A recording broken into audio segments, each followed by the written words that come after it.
ebbanga lyonna okuva lwe watutonda n'otuteeka ku nsi kuno. Mukama tukwebaza olwa families zaffe, tukwebaza olwa abazadde baffe, tukwebaza olwa abaana baffe, tukwebaza olwa baganda baffe, tukwebaza olwa abakyala baffe, tukwebaza olwa abaami baffe. Mukama tukwebaza olw'okuba nti otutambuza engendo ennyimpi n'empanvu ate n'otukomyawo Mukama nga tuli bulungi. Weebale Kitange, weebale ow'ekisa. Tukwebaza olw'okuba okyatuwadde ebitundu byaffe eby'omubiri.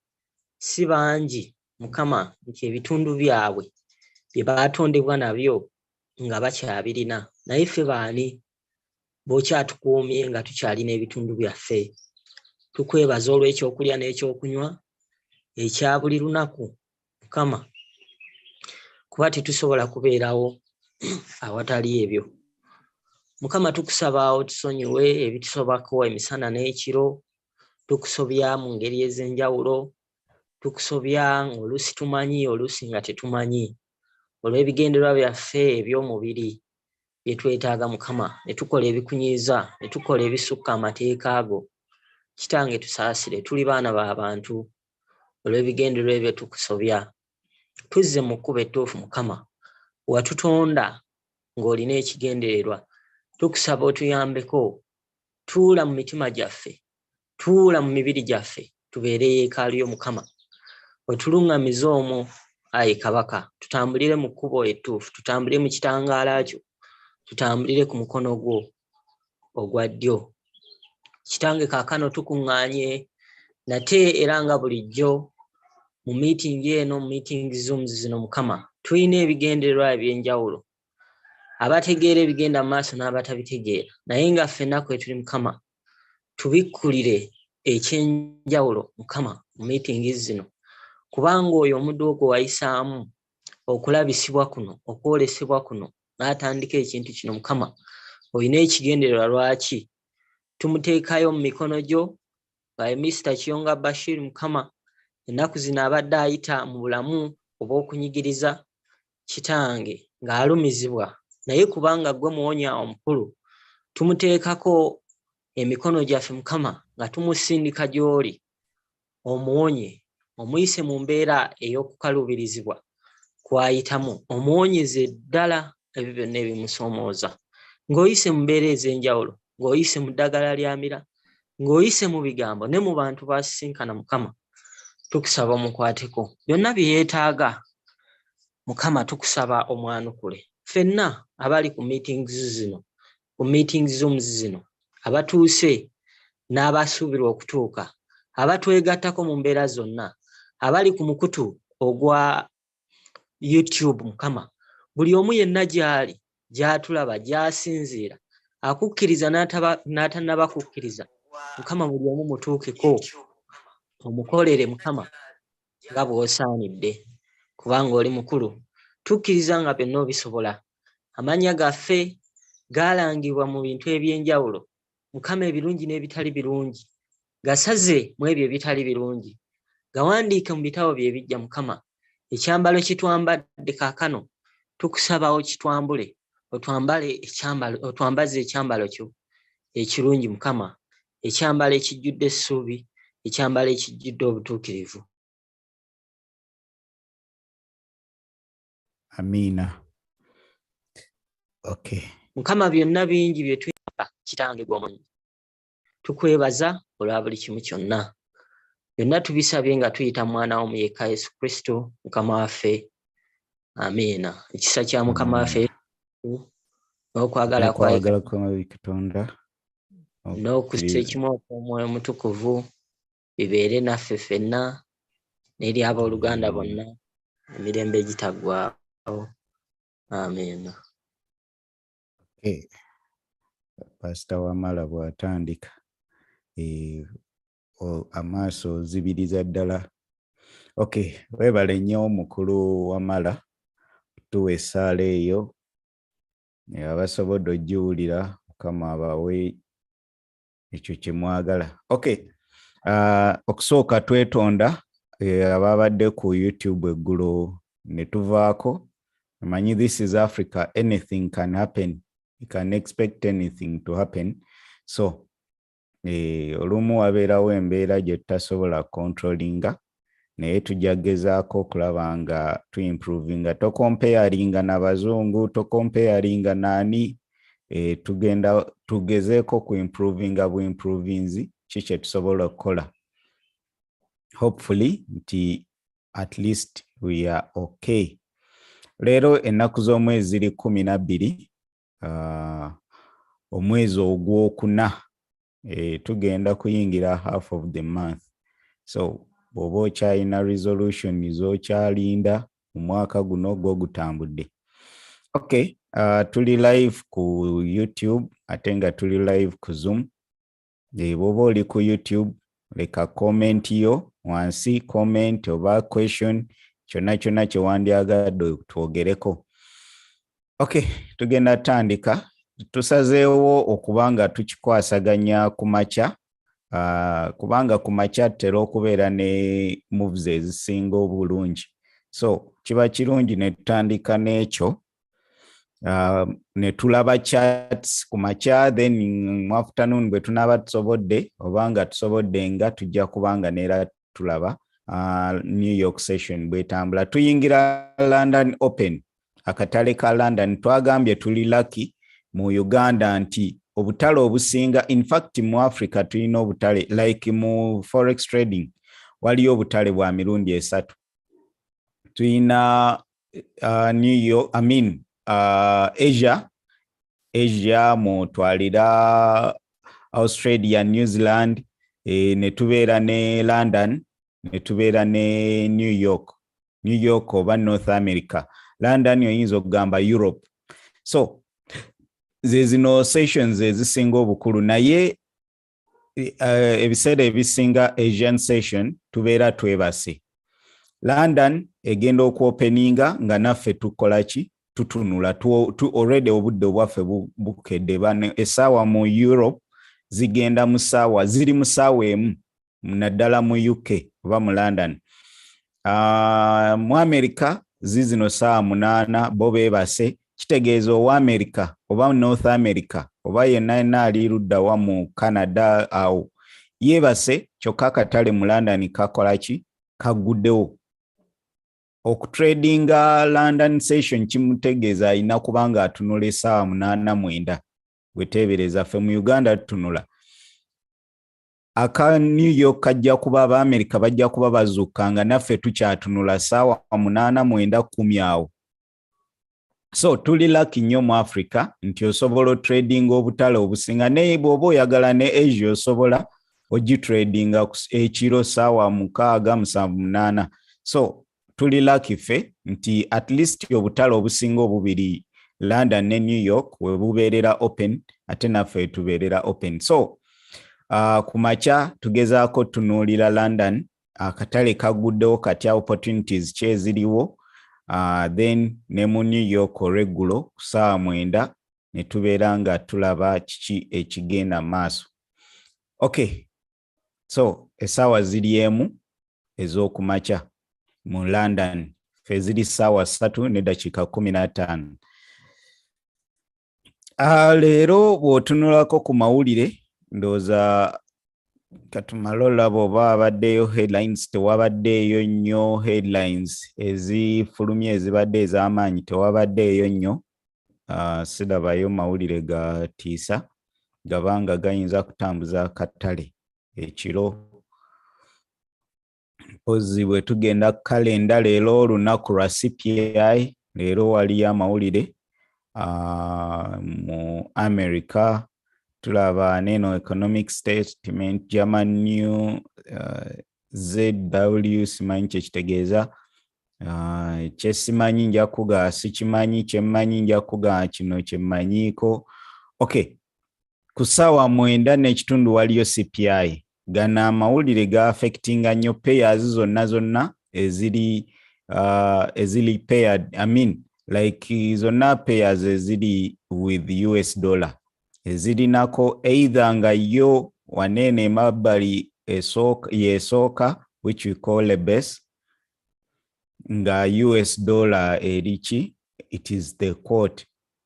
Agamawulire gwe bw'onoogalaba nga gali bwe gati ngano tugeze waliwo Euro USD, manya nti gana amawulire gagenda kujja affecting, oba nga tuyina USD wano ngaliwo pay endala nga USD ye base nga yo ye pay endala nago gagenda ku affectinga pay eno gana amawulire. So ngezaako okuyita bw'obanga bino ebintu ebimu bangi manyi abagenda okulaba gundi zino eno nga bapya tebamanyi nnyo about forex trading. So tugezaako okwecooperating ebyaba beginners mpola mpola nga bwe tutambula. Kyenyinza okupromisinga subscribing bw'oba ku YouTube kubanga bingi byojja okufuna waneeno bw'obanga oyagala kumanya engeri ki gye tukolamu ssente mu katale kano aka forex. Okay, so generally batunuulira amawulire okubeera inflation, consumer, this is consumer price index. Consumer price index zigezaako okulaga patterns abaguzi engeri gye badde bagulamu oba gye badde bakola ki, gye badde basuubira gundi okubeera I think very high, waneeno basuubira the same as the previous, waneeno basuubira more numbers, so wano basuubira the same. Siri nnyo si-interpreting nnyo mawulire kyemba nfa okumanya nti gayinza okuleeta impact. Buli lwolaba red ford eno ebeera ne impact nnyo ku peya eyo gy'oba otunuulidde. N'ebiseera ebimu peya eyina brown ford eno naye etera okubeera ne impact. Ku ssaawa 6 peya za euro ziyinayo amawulire gano eno. So naddala Germany bw'oba trading German index, German 30, DAX simanya biki, gezaako okutunuulira amawulire gano.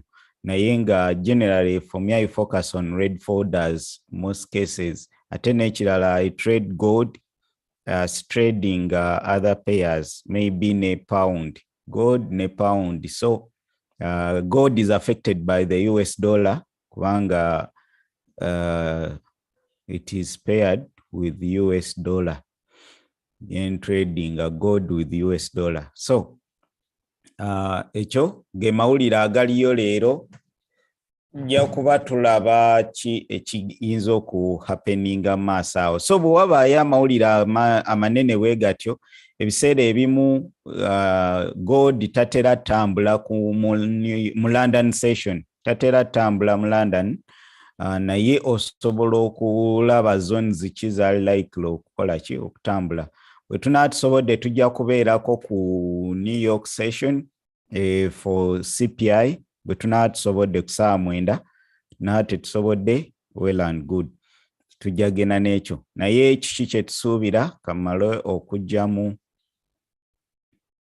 neno tulabe gold kiki. Okay, postmortem eggulo kye twabadde tunuulidde, okusookera ddala twabadde tulaba nti akatale kabadde very bullish yesterday we twabeereddeko ku London, New York session, naye ne rejecting on this daily resistance. So plotting our support and resistances, this was the resistance we rejected on. Nadde nsuubira nti tuyinza okujja at least ne tugendako kweno support, I mean that resistance over this level, naye tetwasobodde. Let us go for the 4H.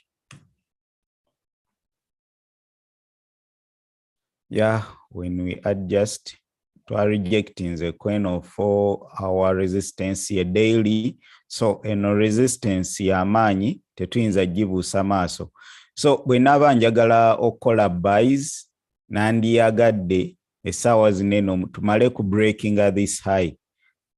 Oba si kyo, eno bwe mba wa taking buys, kitegeeza nnyina kubanga eno ye target yange eno. this should be my take profit, at least partials. So my take profit one ina kubeera wano wemba nga ndi wa kutekinga buys ku gold. Bwe kiba si kyo kitegeeza nina kulinda ne to breaking above. Wanze strategy yange I buy on support, so when to breaking waggulu waneno ne to closing above, at least ne tufuna confirmation kitegeeze nebe efuuse support yen. Then I sell on resistance. Yesterday I thought nti tuyinza oku breaking above naye twa rejectinze, then I took a sell ngwe nafunye a good confirmation. So abali mu group bakimanyi engeri gye twatekinzemu that sell. So then let us go to 2H tulabe ki ekiyinza okubaawo ku 2 hours.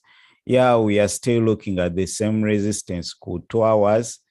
Tumanyi we to breaking this 2 hour over this resistance ku daily query ku 4H query ne ku 2 hours, at least tuyinza oku retesting ko ku zino highs sina kindi kweno order book over the last bullish candle. Tuina last bullish candle ebiseera ebisinga tutera nnyo oku retesting last bullish candles oba bearish candles bwe tubanga tukkirira. Kugeza yesterday when we retraced this move twakomyewo mweno support level gye twali twaleka mabega. So eyabadde abuuza aliwo eyabadde abuuza mu chat yesterday nti market makers banoonya ki? Yeah, they draw towards where liquidity is. Wali liquidity tujalaba mass eyo, tetwagala complicating bintu, njagala nnyo ebintu ebiri simple, saagala ku complicating. In fact, trading, just make it simple. So bwe mba taking this trade for a buy, kubanga majorly trend tulaba eri mu kwambuka. We have pullbacks, we had this retrace to the last point of support. Ye support level gye twabadde tuyinawo. After a breakout we had a support yakomyewo waneno ku support level yennyini gye twavuddeko. I call this my last point of support, kubanga bwe tu breaking ano kitegeeza tuba tu breaking the structure, naye tetwa breaking this major structure we twavudde tufune this pump. So oyinza ogamba nti maybe technically tetuna breaking a structure if you don't take consideration yeno. However, taking this last bullish candle kubanga it is an order block. Tulaba okay. Simanyi kubanga we have been having these sessions naddala ku Zoom. Tubadde tuina sessions ineno. So wobanga gwe mulundi gwo ng'oli ku YouTube waliwo ebimu bye tutajja kudda mabega nnyo kubanga tubadde tubeera nabyo tubikola.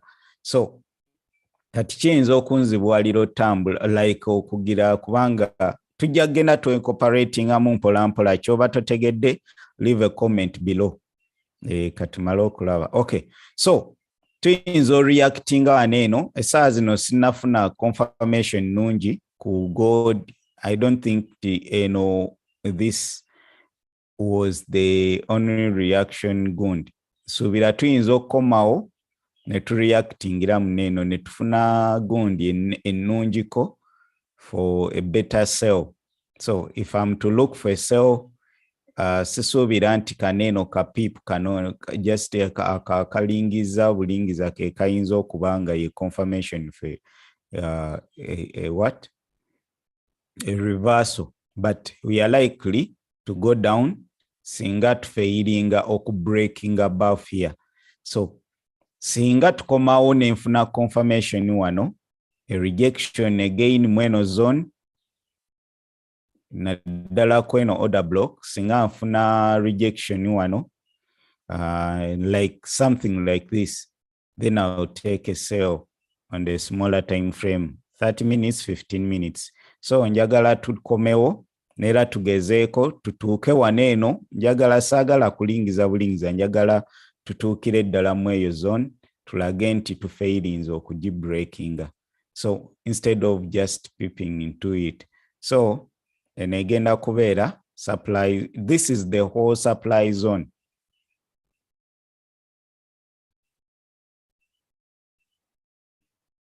Eno egenda kubeera my supply zone. Yonna yonna okuva wiiki weeri we twatandikidde okulaba aba sellers ng'ova kweno week paka wansi red candle ya breaking day ogundi. So let me take that to be my supply zone.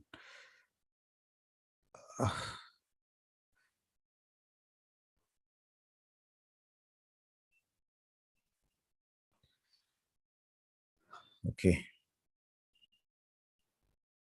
So kati njagala tutuuke mweno area tulage nti tu rejectinze. As long as we don't close above this, njagala ndabe some bit of rejection mweno area naddala kweno resistance. So wengendo okubanga ninze ndabe ki ekigenda maaso. However, singa tugezaako breaking maybe below here,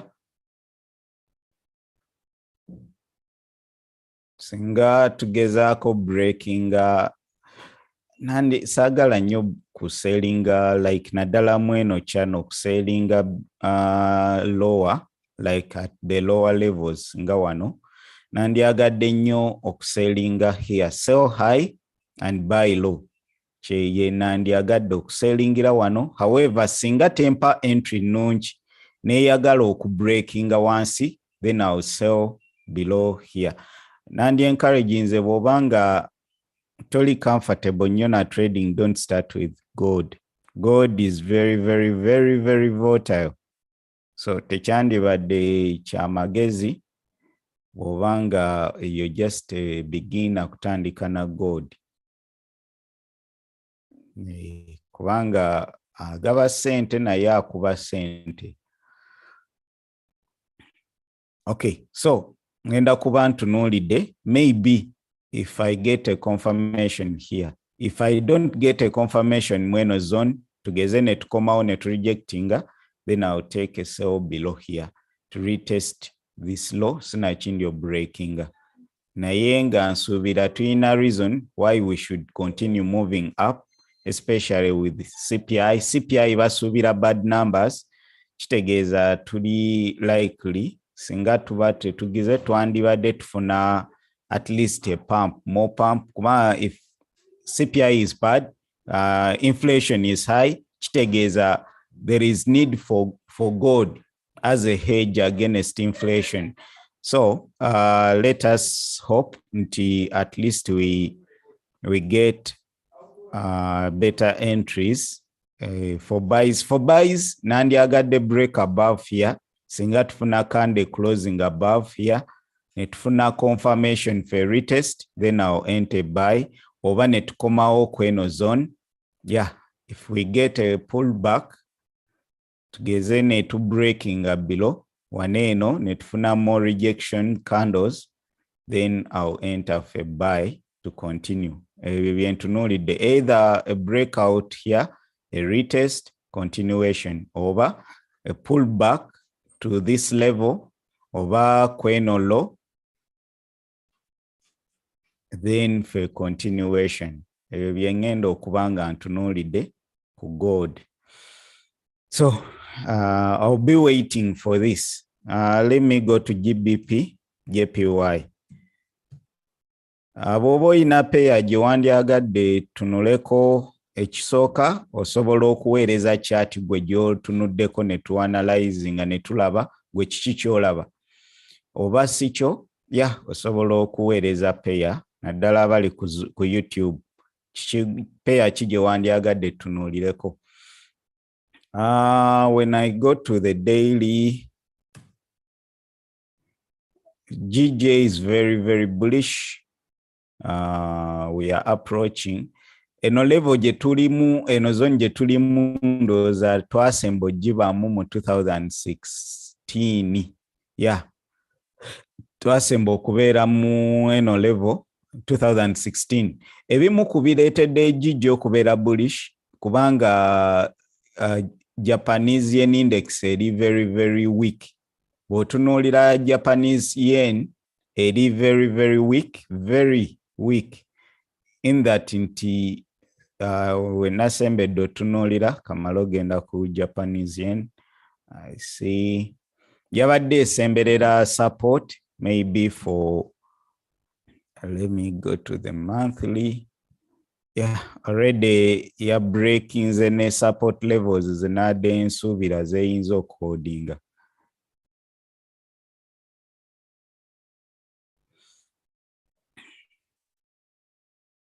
Okay, this is the Japanese yen index.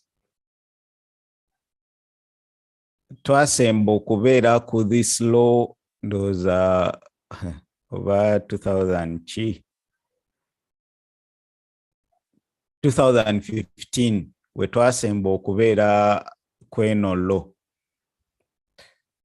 It is very weak according to ebimu kubireetedde Japanese yen okubeera very weak.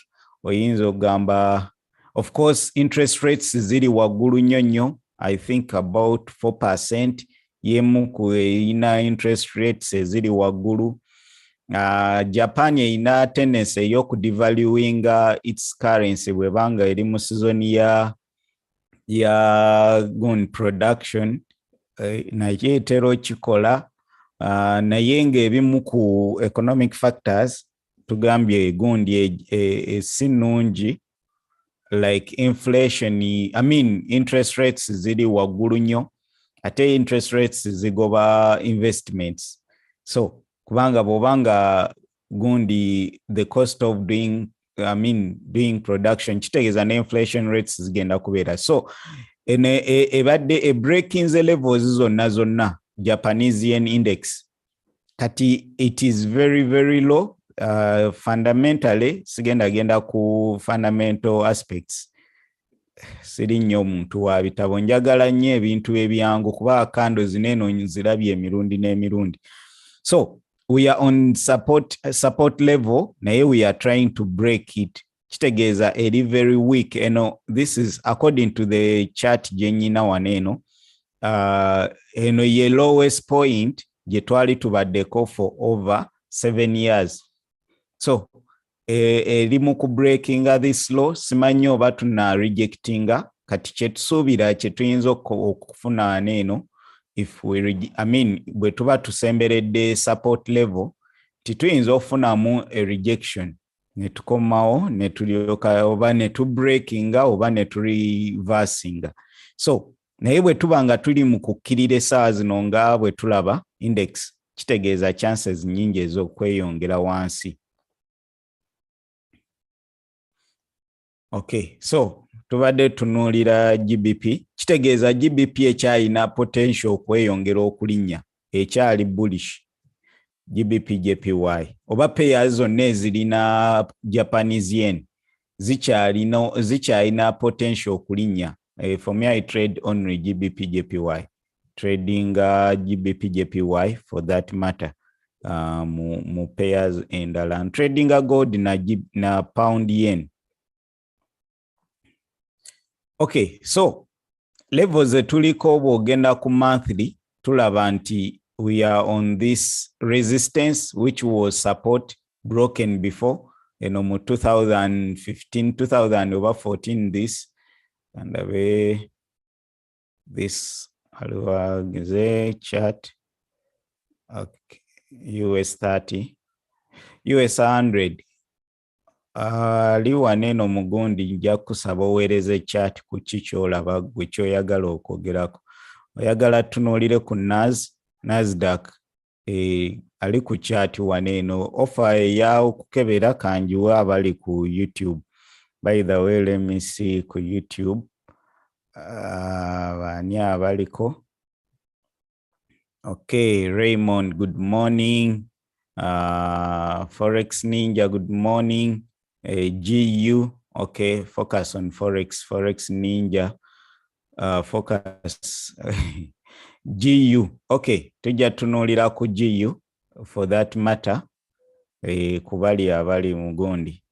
Okay, katsoke tulabe GJ tugambye tuli okuva, this was a support mu 2014, then netu breakinga netuja netufunawo support, netu breakinga this support, netu forminga resistance.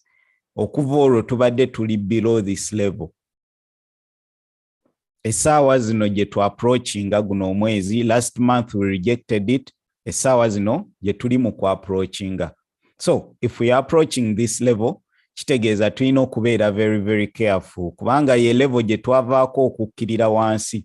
Either we can reject retestinga these lows oba okubreakinga ne tukomawo ku these highs. Kati waneno wandyagadde breakout ennungi bw'obanga oyagala kukola buys. If not so, bw'oba oli mu buys kitegeeza this should be your first take profit oba your target. So ekyo kyenyinza okugamba nti bw'obanga otunuulidde this level, if you're in buys, eno yeina okubeera your first target, meaning taking nga your first take profit, TP1. You can take partials, then inoleka endala if we can break above ne tweyongerayo. So yeina okubeera target yejja okubeera target yange. By the way, byonna by'owulira aneeno non-financial advice, gezaako okulaba nga weeyigiriza ki ekyokukola bw'obanga oyagala ku. Abali mu chat mwebale kubeerako waneeno. Okay, mukulu Zack n'abalala, thanks for being here. Bw'obanga oli busy osobola okutwegattako ku YouTube, kitegeeza sobola okugenda kati tulina options eziwera kati. Bwe tunatugize tujja kweyongerayo tugende ne ku Facebook. Okay, so weekly we are breaking higher on the weekly. So last week we stopped here to breaking. We are breaking higher ku weekly. Tewaliwo nnyo, maybe we go to the daily tulabe. Daily tukyali mu rejection zone for yesterday. So yesterday was very very bullish. Leero tugezaako pushinga naye tukyali mu rejection zone. This is a rejection zone. Yesterday was a rejection zone. I mean we rejected here. Kati tulina okulaba nga tu breakinga. Kyenandigambye bw'obanga oli mu eno trade, this should be your immediate take profit, which is about 80 pips for the day. Then olaba oba tusobola breakinga waggulu. Siri mu eno trade, my intention was to make a pullback for a continuation. I didn't get that kubanga yagikoze mu Asian session. So saafunye entry nungi siri mu eno trade for H. Yeah, at least we were waiting for a pullback, which was good. Teyabadde mbi, kitegeeza either omuntu obadde osobola okuyingirira kweno kando after this confirmation, because we had a pullback netufuna a bit of a push, netufuna consolidation of a pullback, then obadde osobola oyingirira kweno kande making a new highs. So but I didn't get that entry. Simanya asobodde ogiyingira, well and good. Then tulabe ku 2 hours tulabe oba tusobola okufunako.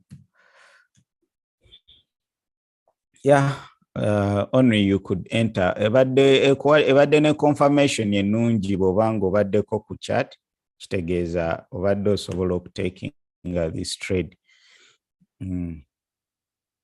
Another entry bw'obanga obadde toyingiridde waneno. So this is what I'm going to do. Singa eno kande ekomawo twakamala eddakiika meka 3 something nga 35. Singa eno 1 hour kando ekomawo wano we breaking idde ne rejectinga. ngenda kuyingira eno trade singa ekomawo waneno mweno zone ngenda giyingira. Now let me prepare and I'm expecting it to break this high or retesting waneno. Alright, kubanga elaga nti we are making a bullish flag, so tutan so breaking levels structures, so we komawo mweno zone ngenda kuba nyingira stops zange zigenda kubeera waneno. Bwotunuulira kineno, we are breaking the structure, I mean the bullish flag, so ngenda kuba nyingira this trade singa tukomawo waneno. This should have been my entry. Weba egenze nendeka kati ngenda girinda ekomewo muneno, which it is likely to do. So ekyo kye ngenda okukola ku GJ. Kandabe, let me calculate my lot size. Ndabe gye ngenda okukozesa what to risk. Yeah, stop seeing ngenda ziteeka kweno low about nene naye it's okay, 30 pips. The structure target yange waneno about 1 to 2. My initial take profit is ija kubeera 1 to 1.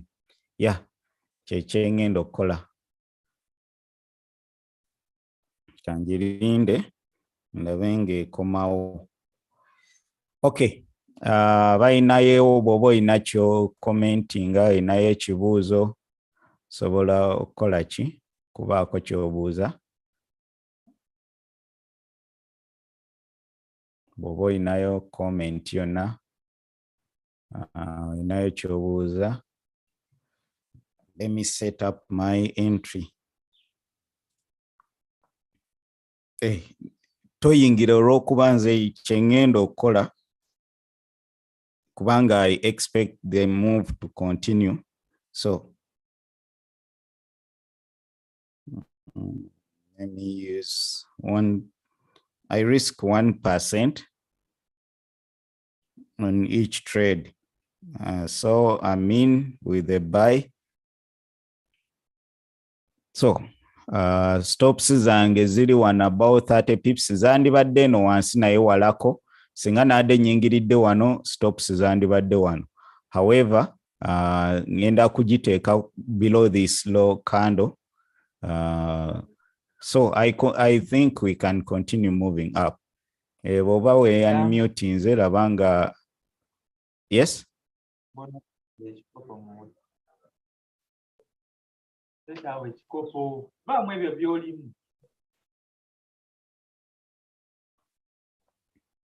Aliwo asaba obuugi. Okay. The traffic on GJ is not so clean. Aren't afraid of the rejection. Oba okusinziira ku gundi ki? Ku time frame ki? Kubanga bwe ntunuulira nze ku traffic eri ku GJ. We had a bullish pump.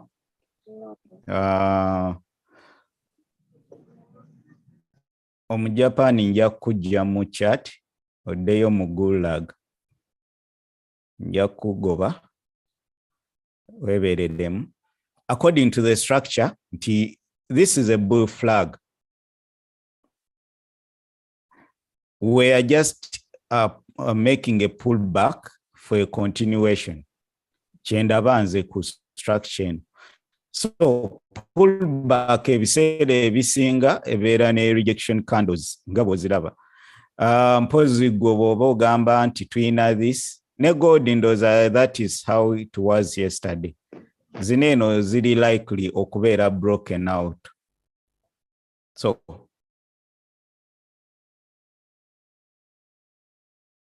okay. Katulinde tulabe naye ye trade jendimu for expecting a continuation. That's why I've put a stop loss in case kubanga tosobola kumanya chichi genda kuddako. Bwebanga eganye Rachin taking this trade. Ekisooka, we have a bullish candle which is engulfing these candles over this candle. Tukomyewo ne retesting mweno zone of the last red candle.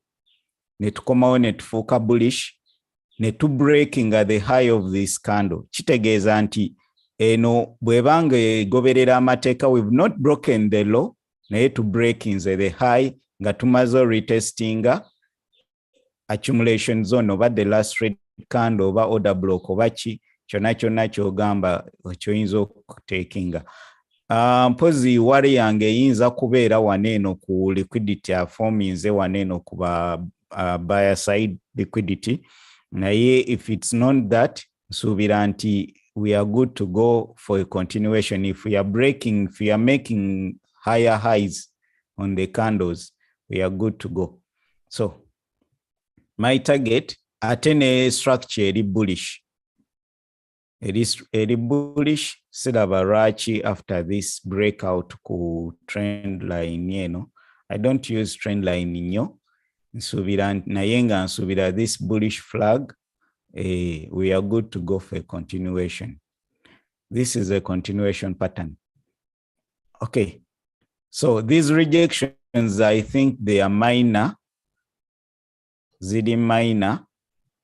Naddala zineno ndoza ze ziriwo which we are breaking. Simanyi ndala z'otunuulidde. Okay. Ekyo nze kyendabye. And I mean this trade. It stops below 30 pips, expecting at least 1 to 2. On you're taking partials on that level. Okay. Katugendeko ku gundi ndabe. Watching live Mukulu Simon Centamu. Okay. Bantu ndoza tebasobodde. Okay. Waliwo esewo. Yokola ku gundi volume. Volume ku jije. Ku jije. Wanga kando the candle is small. And the look forming what a jije nyine eyo. Is everything engulfing candle below it. Ogambye it is a small engulfing candle. The engulfing candle is okay, but the second one that is being formed. No.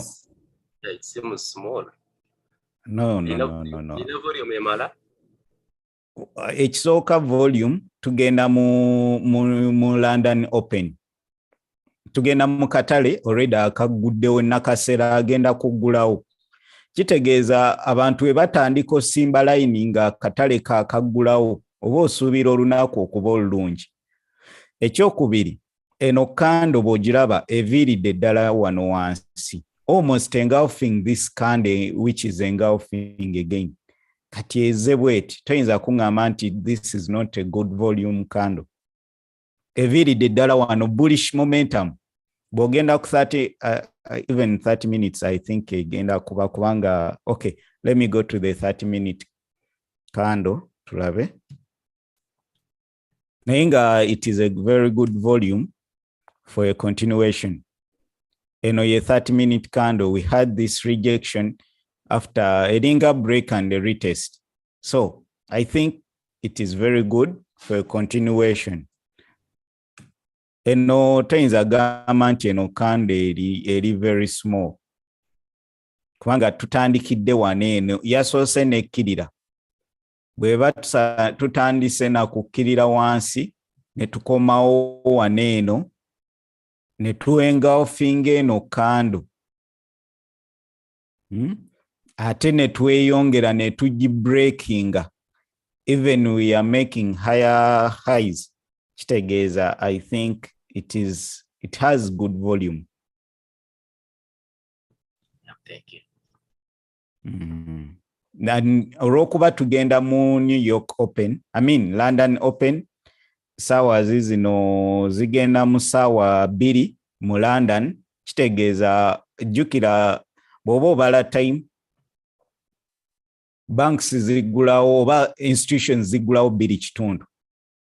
Badde ngiwandiise mu Luganda. 2.5. Kitegeeza ku saawa 2 baggulawo offices bakubako nfuufu, ku saawa 3 beetegeke. kati kitegeeza kusaawa 2 beetegeke bw'obaba nga ku ssaawa emu this is retail traders be bali mu kupushinga the market, then it means we tuba tuyingira mu ssaawa 2 tuyinza expecting a high volume. Kyekyo kyensuubira kuba tuli mu katale essaawa we tusuubira high volume ate nga tuli ku pound which means mu London weeyina okumuvingira. Ate n'ekirala Asian session is closing eyingira market closure. Kitegeeza market closure Japanese yen balina okulaba nga closing positions. Banks with balancingira bagundi we bagirira, so ekyo kyensuubira with volume. I'm anticipating volume to come in kweze sawa. So plan yange bwejja, I don't hesitate nti bwe tu breaking up because this trade nandibadde njingiridde wano. Bwekomyewo bweyambuse nekomawo siraba lwaki mbasijingira ate nga time ebadde ekyaliwo. So if it fails nekomawo, yeah, it is what it is. But anytime I could enter on this trade. Ndoza ne kumacha ku gold bwetyo ye yabadde set up. How to manage the risk? Sigenda ku managing maybe kubanga 30 minutes ebadde kumpi we wali stops silaba. Maybe if this closes as a red candle, yeah, nenga sigira sijja ku managing kanjireke, but singene closing a red candle probability nene yo kujjo taking out these lows netu either netweyongera wansi of taking out this buyer side liquidity oba sinakindi okweyongerayo ddala naye nga eno kando yegenda otubulira kyekiddako egenda closing within 5 minutes over 7 minutes. So katulinde tulabe. Waliwo omulala ayinawo ko ku kyateesa kyawabula kyabuuza. So far so good, I think. FX lady kulamusizaako mukulu Paulo, mukulu Tipo Wamala Zach. Yeah, mukulu Zach, how are you, sir? I'm okay, mukulu Bashir. Kyekiganye. Why kiganye just kyetegereza. Kyetegereza kije. Okay. Ochalaba, yeah, ekirungi. You don't need to enter on my GU. Okay. US dollar ebadde eri strong. Bwogenda ku DXY dichi ndowooza yeeyo ebadde strong. Katulabe waneeno DEXI tulabe how strong it is. Yeah, tubadde very bullish. Kangende ku monthly. In fact, dollar ebadde strong compared to other currencies. Nadde ndaba ayogayo omu yabadde agamba nti dollar in fact ye currencies ezisinga zigenda ku collapsinga. Bw'olaba Japanese yen, euro eri ku verge of collapsing. Then tujja kulagenda ku GBP, still have a challenge with using trading view. Kisinziira ku simanyi challenge specifically kuki nyinza okuwumbulirako kyotuno ekisinga ku challenging ku trading view, because trading view ndowooza yandibadde part of any trader. Tools nyingi zokozesa, zoyinza okukozesa ku trading view. Dollar, it is breaking the resistances waneeno twasemba okubeera ano mu 220 whereby ndowooza COVID waneeno nga lumu ogwokutaano mu gwokusatu. So dollar waneno we ya collapsingira mu COVID time. Tuli mu ku breaking these highs we twajira eno level je tuliko dollar strength like eno index egezaako kulaga dollar compared to ndoza a basket of currencies oba ziri mukaaga simanyi bulungi naye egezaako okulaga strength baji comparing ne other currencies about 6 currencies strength yayo. So esaawa waneno we tuli mu ku approach nga twasemba kubaawo ndoza eno yali 2019 dollar we yali again strength compared to other currencies. Then COVID najja netufuna this week eno waneno we yajira COVID nga tebamanyi oba dollar nayo ne collapsing okuva olwe badde collapsing we yafuna support then tukomyewo ku these highs. So eno collapse yava ku COVID uncertainties ezali mu nsi economic uncertainties bichi byonna ebyaliwo. So kyaleetera dollar collapsing okukkirira wansi mpaka we twafuna support. Saawa zino tukomyewo naye bw'olaba we eno level before ng'ogyewo eno gundi eno zineno collapse yaliwo mu COVID time dollar yali etuuse ku eno level ng'egezaako breakinga. So bwe tuba tuli mu ku breakinga kitegeeza tukomyewo mu normal times dollar we yali eri very strong before ndoza mu 2017-2018 we twali this was 2018 we twali twasemba okubeera wano 17. So bwe tubanga kati esaawa zino we tuli mweno area kitegeeza dollar is very very strong bw'ogattako fundamentals biki naye bwe tubanga tuli very strong kitegeeza dollar pairs zili likely okubeera nga zirinnya GBP USD like buli pair eri quoted nga dollar ye base zirina okulinnya bwe zibanga yeri quote zirina okubanga zikkirira okugeza nga GBP USD it is a quote for dollar is the quote for pound. So kati tusuubira more downwards momentum naye bw'ojja wano eno tulina resistance support gye approachinga tuli mu ku approachinga minor monthly resistance wano eno omwezi oguwedde we gwakoma we tuli mu ku approachinga olina kubeera careful. Let us go on the smaller time frame.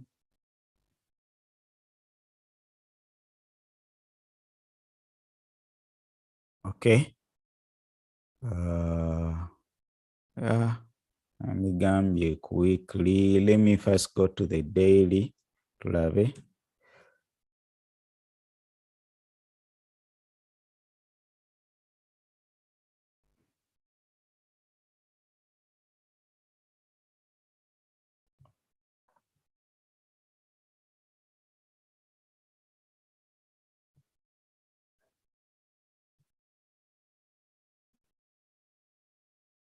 Okay.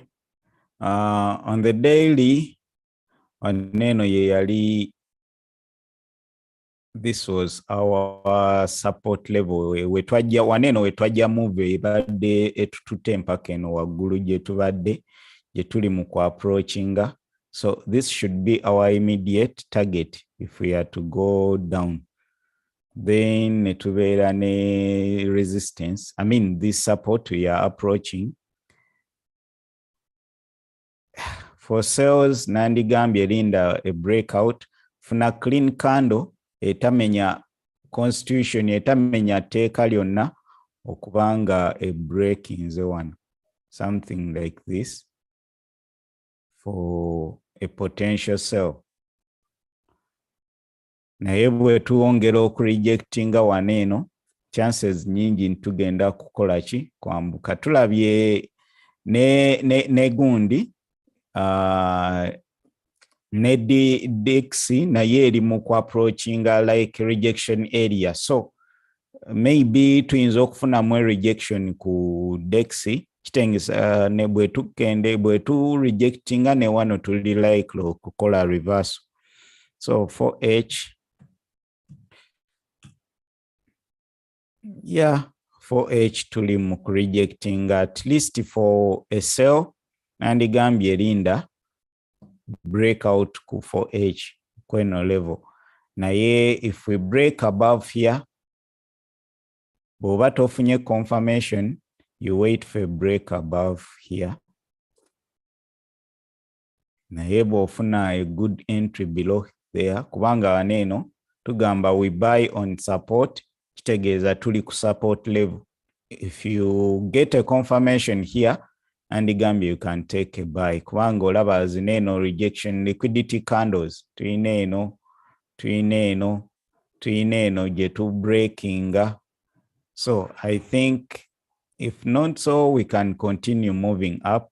Rakuba to form is a bit of support, resistance here. So echo kaye worry naye nsubira tusobola okweyongerayo ne to breaking above. Okay, let me see ku 1 hour. Ye yandibadde gundiyo. Yeah. Bw'oba teyagala kanyigo sobola okugamba kolinde break above here, eno yabadde fake out, then break above here. Yeah, naye if you get more rejections, bw'ofuna weakness mu ba buyers, mu ba sellers, then you can take bwenfuna nze singa nze red candles eziraga weakness, tugeze eno ne weakinga, then nenfuna bullish candle eraga nti maybe we are getting something like a reversal, something like this, then I'll take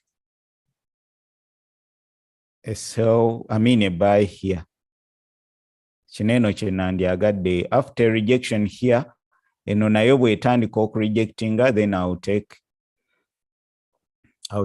a sell, a buy. Singene rejectinga naye if not so, ngenda kulinda break below here. Kuba zineno zibadde fake out. Singa nfuna breakout enungi eriwa.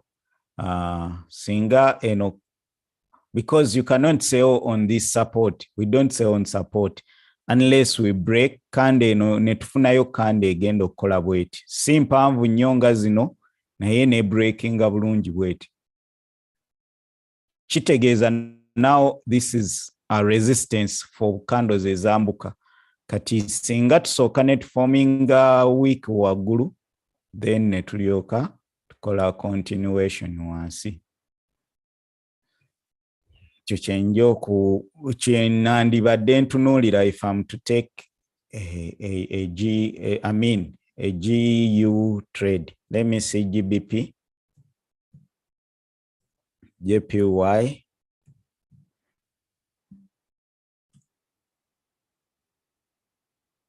Okay. This opening hour etandise na kukkirira naye ekirungi the previous candle ya closinze bulungi. Let me take GBP, JPY.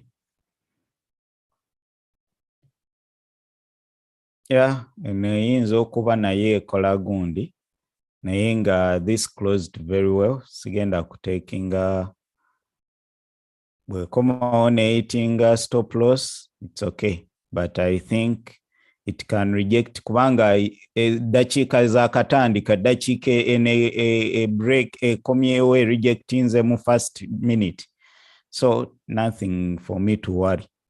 Tuyinza okuba tupiikinga more liquidity okweyongera waggulu. Kaninde tulabe if it hits the stop loss, it is what it is. Okay. Wabaawo ayinawo kyabuuza kyateesa, you're all welcome. Okay, katulabe mu chat oba waliwo ayinawo kechi. Mr. Okay. Bashir. Yes, boss. Tebaleko sebo nkomyewo neera. Mbadde nkubuuza ku GG eyo ennini. If you look at the chart. Why didn't we wait for a buy above the area ya waggulu? Eno. Yes. Okay.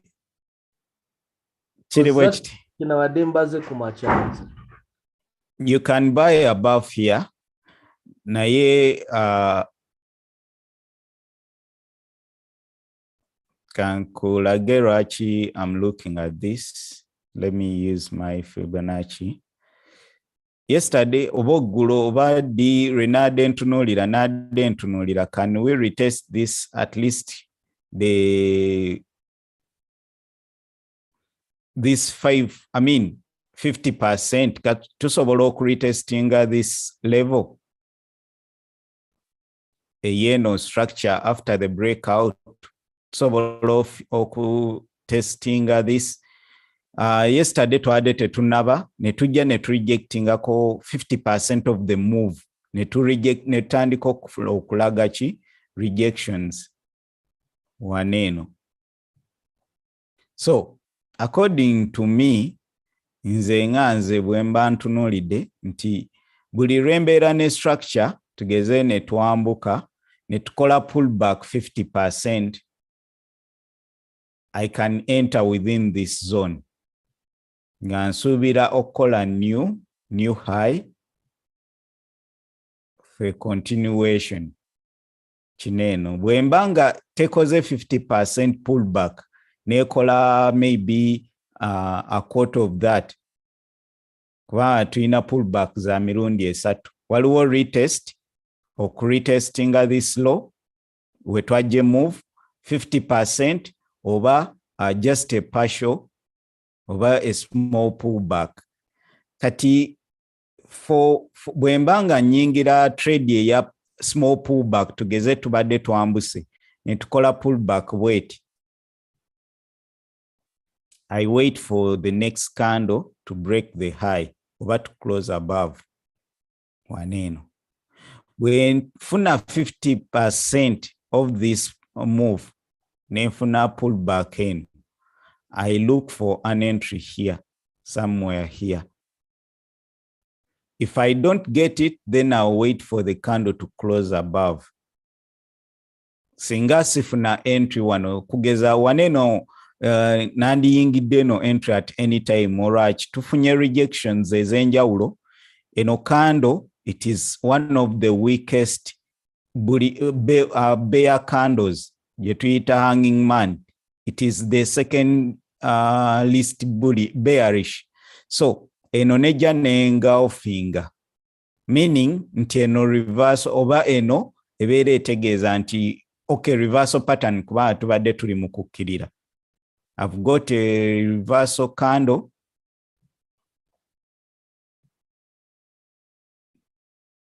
Something like this. Then nenfunirako engulfing candle. Kati either kandeddako a breaking at this high for a continuation. Started breaking at the low of this candle. Kati chichi chetufunye. Of course, kande zeke so neja ne retestinga this choinzo yita order block waneno. Neja ne kolachi ne weakingam, meaning tieze for mitigation on the small time frame for a continuation. Ni double inze no ku breaking this high for a continuation. If I don't enter mweno zone on a small time frame, ku 1 hour, mfunye confirmation, which I entered on, nga nsubirachi, a break for a new high. So, singa mbadde ngisanze nga already tambudde nandirinze a close above. Chitegeza, if you don't get an entry here, maybe you can add, you can do it. You can wait for close above here. Naye ze wenji sanze waneno nandi gitekinze anytime. So either you wait for a candle to close above here, bw'oba tofunye entry wano, which you shouldn't, kuba kati eno okugamba nti tugenda kwambuka tulina breaking eno high. Bw'oba eno level, because for me, bwe tutuuka wano ngenda kuba ntakinga partials, which is 1-to-1. Naye gwe bw'oyingirira wano, kitegeeza already, we can reject again on kweno level. I think major level we can reject kweno level than zineno. Nebo to rejectinga muneno nga tetukoze a new high. Structure esigale ekyali ki bullish. Tusobola okukola bwe tuti, netujja bwe tuti, tusigala tukyali bullish for continuation. As long as we don't break this high, netu rejectinga, tusigala tukyali mu bullish flag. Oba pendant oba ki, tusigala tukyali bullish. So, for me, if I get an entry here, it is very likely we are going to break this for continuation. Bw'oba tofunye entry eyamangu, nandigambye eno ye yandibadde entry somewhere here mweno level.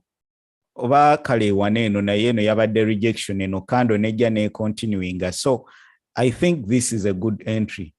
Bwegane beganye buganyi since agamba nti it wasn't a good entry.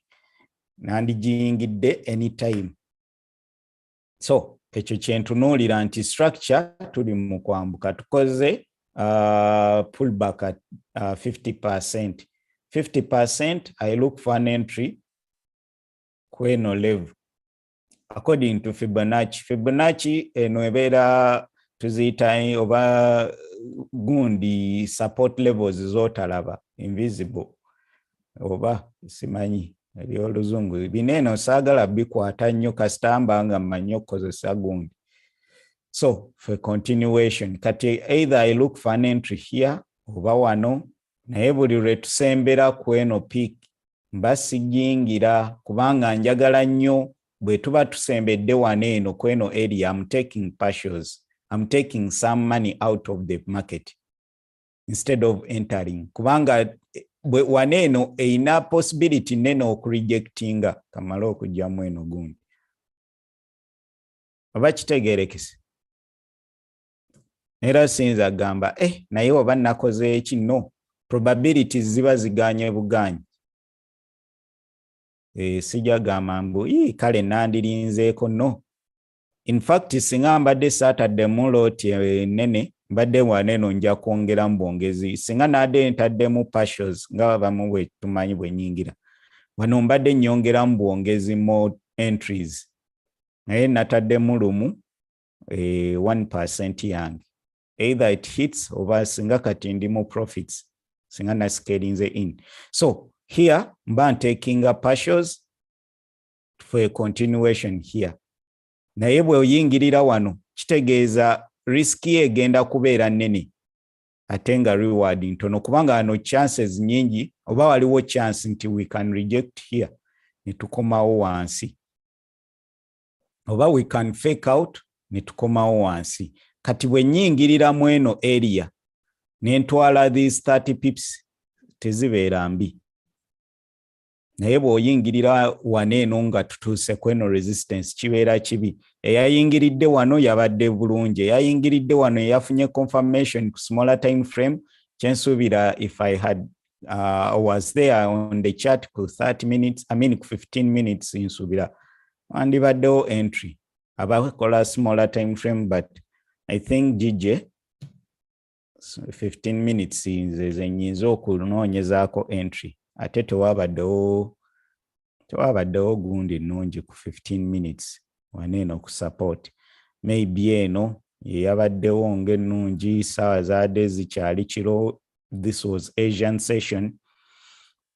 Sinza gamba nti nandiyingiridde wano kubanga eno candle it is very very bearish. Sinza kuyingirira ku bearish candle.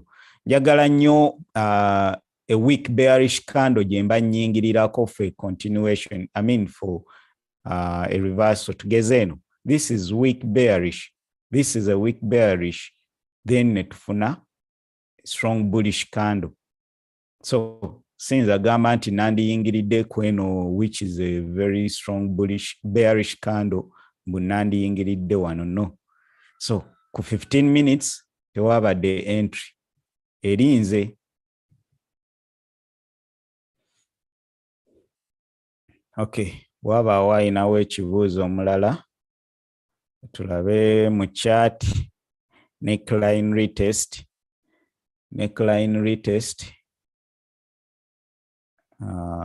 Which neckline on which pair oba kugijje neera gyagambako sitegedde.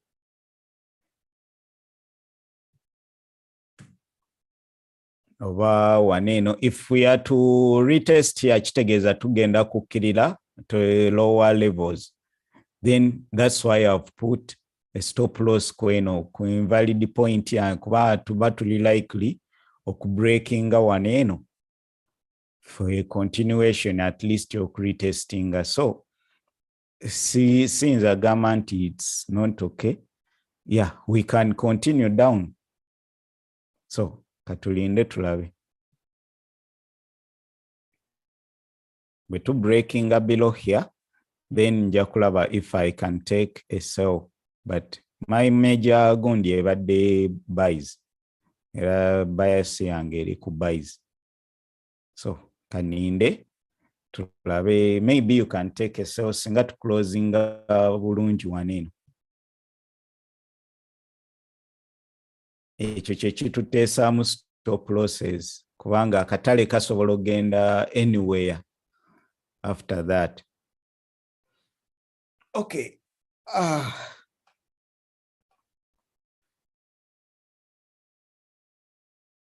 Tewaliwo alina kibuuzo. Any comment? Okay.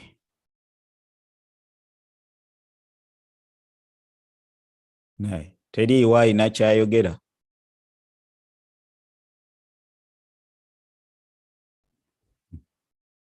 Gavumenti etuyambe.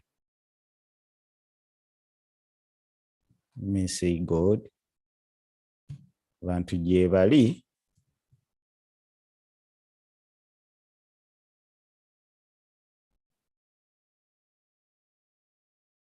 Tugenda n'okudda mu gulag kubanga. Yeah, God it is doing. Tewaliwo nnyo kyamaanyi kyakola. Tukyali mu range, tusuubira okuranginga mpaka amawulire.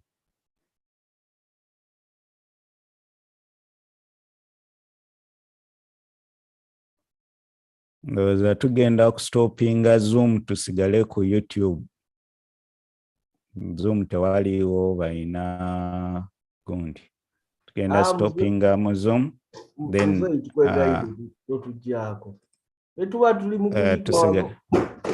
ate ne ku YouTube tugenda sigala ku YouTube. So that abasinga kuba waneeno tewaliwo balinawo bibuuzo. Kati it is better abantu ne balabira ku YouTube. Tewaliwo alina kyayogera, tewaliwo alina kyateesa, tewaliwo alina kiboozibozi, tewaliwo kati ate kibeera beta ne tugendera ddala eri ku gundi. Ekibuuzo kyekala kuba Lukundo leero taliiko. Lukundo yatera alina ebiboozibozi. Babasinga tuba ku alali, tuba ku serious nga tunoonya trade tufiirawo. Lukundo n'atuwa ekibuuzo. Labeka yatandise channel eyiye naye. Okay, waliwo gundi Justin Mba abadde ali Queen Elizabeth ye buli weekend agendako eyo mu game parks n'awummulako. Akomawo mu Kampala leero ali mu kkuba avuga.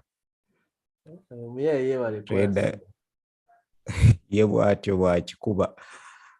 Buli mwezi nga gutandika afunayo ko game park gy'atambulamu kati yabaddeyo Queen Elizabeth. Angambye akomawo bukomi. Okay. Waliwo yabuuziza yesterday mu chat ng'abuuza about those entries, market orders, stop orders ne limit orders.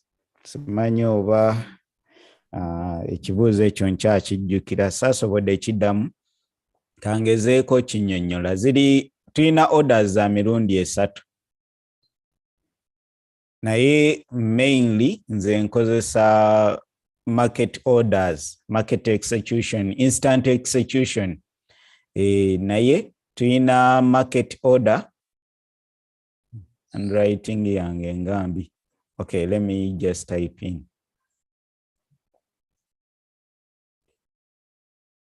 Tulina market orders, then tubeera ne stop orders, then tubeera ne limit. Okay, tulina zino orders ez'essatu ez'enjawulo: limit order, market order ne stops. Market order bw'ogenda ku MT4 yo MT5 yebeerawo instant, kitegeeza ku price eriwo essaawa eyo kwe baba bakuweera at that price.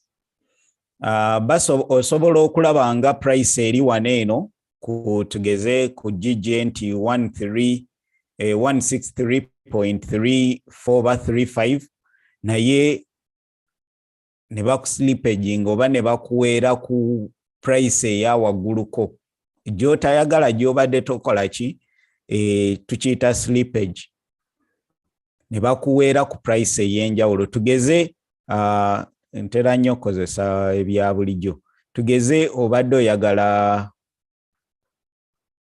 eno tugiyita kugula mu supermarket, oba kale tugeze obadde oyagala ebijanjaalo, n'ogamba mpaayo kilo z'ebijanjaalo 10. Kati gwe tobuuzizza ssente mmeka, naye oyagala bijanjaalo kilo 10. Kitegeeza okoze market order ku price yonna yonna eriwo gwe gy'oyagala okuweerako, kasita akuwa kilo zo mmeka? Kilo 10. Ekyo kye tuyita market order. Kati ye ayinza okumala obigira n'obiteekayo mu mmotoka wali eri n'omubuuza ssente mmeka, tya ojja kumpa emitwalo 4 n'ekitundu. Nti ebijanjaalo biri ku mmeka? Nti buli kilo eri ku 14,500.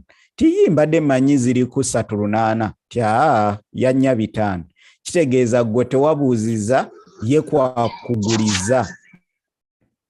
Yakuguliza ku eyo price emmeka? 4,500. So kati eyo ye market order, gwe tofaayo as long as you get your order executed, ye market order. Then ne tubeera ne stop order. Stop order kitegeeza nti tugeze singa price eba ekkiridde waneeno, nyinza oteekamu stop order nti bwe tuba twengedde okukkirira bateekemu order yange okukola ki? Sellinga. So you're selling in that direction. Bwe tuba tubuyinga tugeze akatale, nyinza oteeka waneeno buy order. Neŋŋamba bw'ebanga eyambuse eyinza okundeka n'ekola ki? Ne yeeyongerayo waggulu. Tugeze bwe breaking eno high oba bwe breaking eno high, nti chances nyingi ez'okukola ki? Ez'okweyongerayo. Kati gwe olw'okuba oyinza obutabeerawo mu katale, eneebeera instant execution. Zineeno zibeera orders nti gwe waneeno obeerawo mu katale n'obaga ngulizaawo, tugeze n'enteekamu wano order. Naye bwe mba nga siri mu katale, nsobola okuba nga siriiwo nga nnyina wendaga, nsobola oteekamu zino orders 2, eno stop oba limit. Mba ndese system ngigambye nti kandekeyo order yange. Nze zino sizikozesa kubanga bwe mba siri mu katale siteekamu order. Bwe mba nzize ku trading mbeera ku chart anytime. So mba ninda chart yange ndabe kyempa then nteekemu order. Kati gwe bw'obanga olowooza nti akatale bwe kava eno ne katandika breaking eno high, kagenda kweyongerayo kambuke, osobola okugamba kanteekemu buy stop. Eyo stop order oba toyagala price ekuleke, oba omanyi bw'eyita ku eyo price egenda kweyongerayo, so kati you put in a buy stop. Omulala jagamba nti bweyita ku zino weeks eri likely okweyongera yekoleki yambuke byogera mbadde ku YouTube ne mumpita mbadde nsirikidde eyo ne muŋŋamba ate kiki mwagala kibozibozi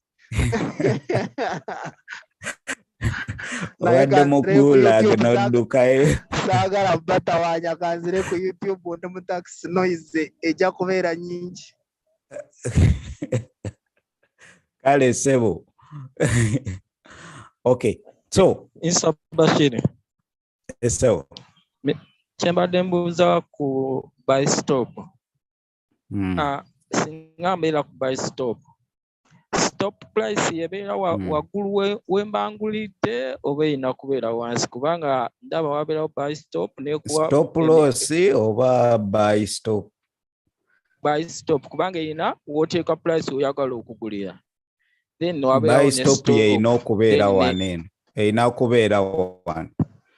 Bw'oba executinga eno yebeera waggulu. Yebeera we executingira. Then stop loss yo yerina okubeera lower. Erina kubeera ku value eya wansi. Tugeze stop loss oyagala giteeka wano oba wano anywhere. So kitegeeza nti yo stop order erina kubeera value erina kubeera waggulu wa price. Essaawa zino eno tuli ku 163 point tugeze 4. Kati bw'oba oteekamu buy stop erina kubeera waggulu. At least waggulu wonna weno price oyinza ogiteeka wano, oyinza ogiteeka as long as it is higher this price. Kati kitegeeza gw'oyagala ogulenge eyambuse okusukka leva weeri. Price eno gye tuliko kati current price naye you want to buy it at a higher price. Kitegeeza omaze gwe confirmation yo either ogifunye wano oba wano gwe wonna woogamba nti nze wano wendi comfortable. Tugeze ngaaliwo eyabuuziza mukulu Zaak nti tetuwandirinze tumale breaking wano. Kitegeeza nti ye asobola oteekamu buy order ye nti at least bwe tu breaking eno chances nyingi ez'okukola ki ez'okwambuka.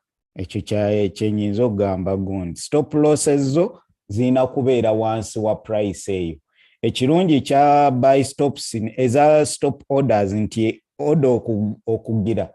Toyinza gamba nti olw'okuba ntadde wano stop loss kati egenda kujja ebeera activated. No. Emala ku activating your price then neryoka activating stop loss. Kitegeeza singa esooka neeyambuka waggulu ne ku activating tugeze wano wotadde order your price nesooka nejja then neryoka ekola ki ekkirira neryoka ekkirira nga stop losses tadde wano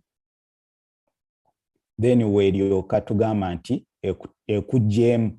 Naye bw'esooka nekkirira nejja ne ku stop loss wagitadde neryoka eyambuka tesobola kujjamu eno tebeera activated until this is activated. Kye tuyita stop orders. Bw'obanga oyagala kukola sell kitegeeza stop order yebeera wansi ejja kubeera wano. Then your stop loss ojja kugiteeka waggulu wa price. Kitegeeza oyagala price ejje ekusange bakuwe. Then limit order oba toyagala gulira wansi wa price eyo. Like tugeze limit order gw'olaba obeeranga tanku example yemu. Tugambe nti ebijanjaalo osanze mu dduuka bya 14,500. Oyagalayo kilo 10 naye gwe toyagala kugulira shillings 500. Oyagala kilo 10 naye ogenza olaba 15,000 nyingi buli kilo. Kati gwe n'omugamba waneeno buy stop order oba ogamba naye omusajja nagaa nonno ebijanjaalo nno bitandika butandisa okulinnya nti naye nga mbadde saagala gulira ku 15,000. Mbadde mbyagala mwezi gujja bwe binaaba bisse ku 3,500 ojja kumpayo kilo 10 kati eno ye limit order ku 3,500 nti omwezi wonna wonna gwe boolabira nga bize ku 3,500 bw'oba ompaayo oyagala buyinga low toyagala kugulira ku price eriko eno ye current price CP naye gwe oyagala kugula ku bwe binaaba bisse sajja n'agamba nzeeyi ebijanjaalo nno nga price etandika butandisa okulinnya noga kale bwe binaaba bigenze ku 5,000 tugeze ng'otaddewo time bwe binaalinnya ne bigenda ku 5 eno 3,500 kyonna kye kiri kasita njogera mpandiika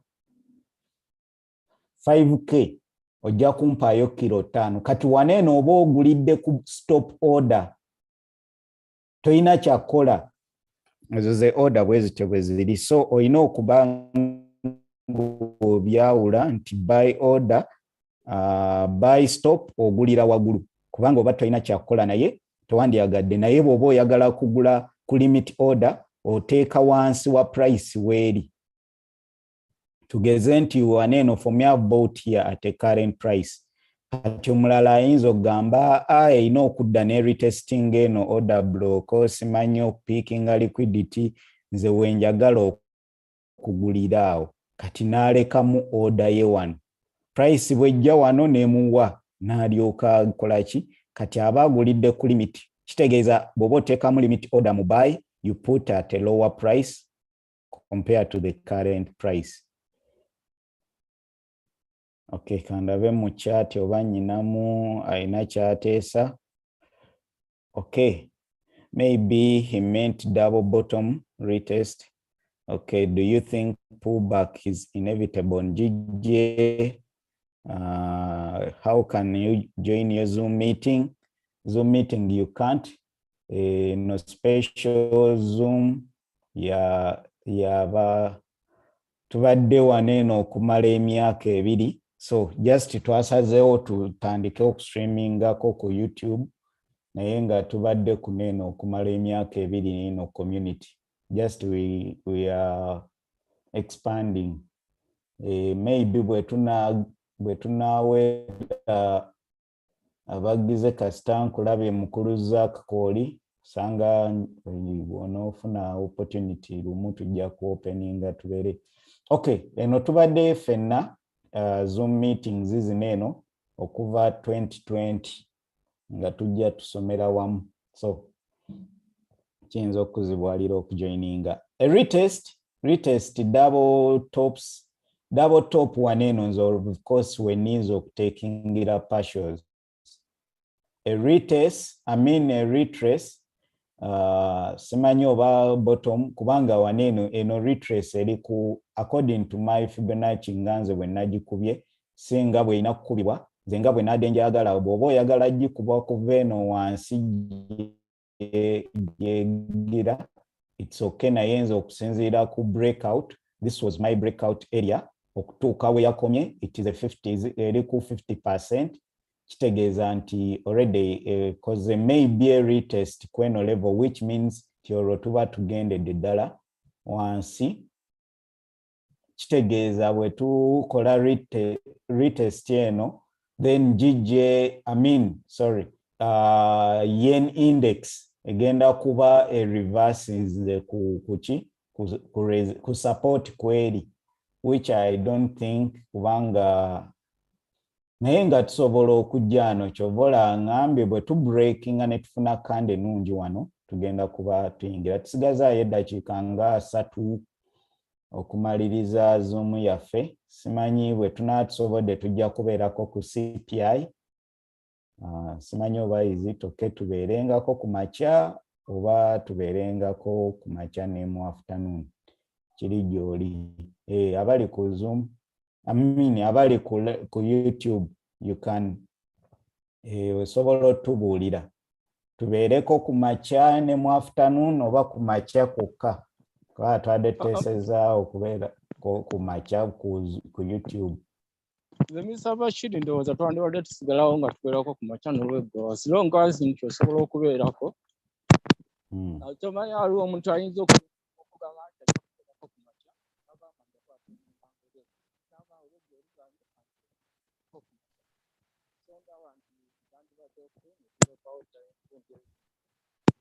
n'asobola okubeera ku makya n'olweggulo buli omu ate kibaako tekikugattako oyinza olumu ekintu otakifuna ku makya oluusi n'okyogerako olweggulo omuntu n'akitwala n'abeera nga akikutte so ndowooza kyandibadde nga kiri convenient and prudent okubeera nga time ezondi zonna tuzireka Teloviews ku okay abantu gye bali ku typing liking a video bw'oba kwoli Mr. Bashir. Yes. But Bw'oba oli ku the YouTube liking a video baako ky'obuuza bw'oba olina chat osobola ogiweereza bw'oba oli ku YouTube subscribing bw'oba toli subscriber. Okay, last time you talked about clean traffic, explain about retesting clean traffic. Okay. Mukulu zaako badde olina ky'obuuza ky'oteesa? But the badde nteesa nti woba oli available tubeereko ffe tujja back nga kubanga yeye ensonga lwaki abasajja bagula Epcoin. Buli wobeera n'omugezi tomanya kiki kyogenda kupiiki ng'okirabira eyo ng'omaze kitwala. By the way oyogedde ku coins, ku crypto. Okay. 4H is looking ugly. 4H is looking very, very ugly. Ebuzaayo essaawa emu. Okay. Kaninde 4H. Bweba tetu I'm not stepped out. Kaninde 4H closing. Kubanga 4H terabika bulungi nnyo. Naye it is still open. Tomanya mwene essaawa eddako. Tuyinza okuddayo waggulu. So unless I'm stepped out sigenda vamu eno trade 4H ebadde ya green to flipping elaga very weak bullish. So my stops ziri below kweno 4H low. So unless that flipping ze netfuuka bearish then nja kuba nvaamu. If it's not that tusobola okudda ne to regaining wetu closing below eno nakyo kijja kubeera kibi kitegeeza will close at least 50% of my trade. That is how I'm going to manage. So nyinayo essaawa number okulaba either I'm stopped out oba eno closing etya. Okay, mukuluza kayogeddeko ku Epcoin nenzijukira Bitcoin kantunuleko katono ku Bitcoin kiki eri mukola BTC.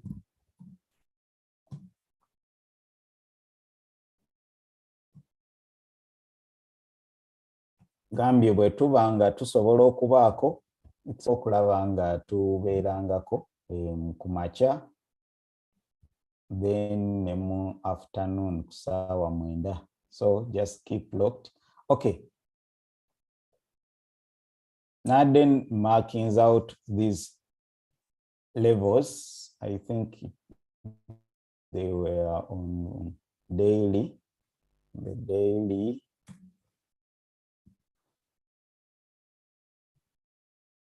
That was marking that doesn't order block C.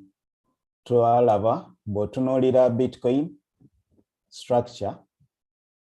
Eno ye low gye twali tuyina.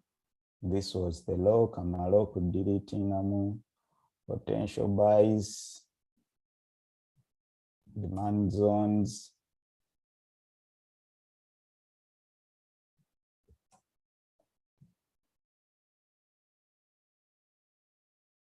Okay, so botunulira this structure, we're moving down.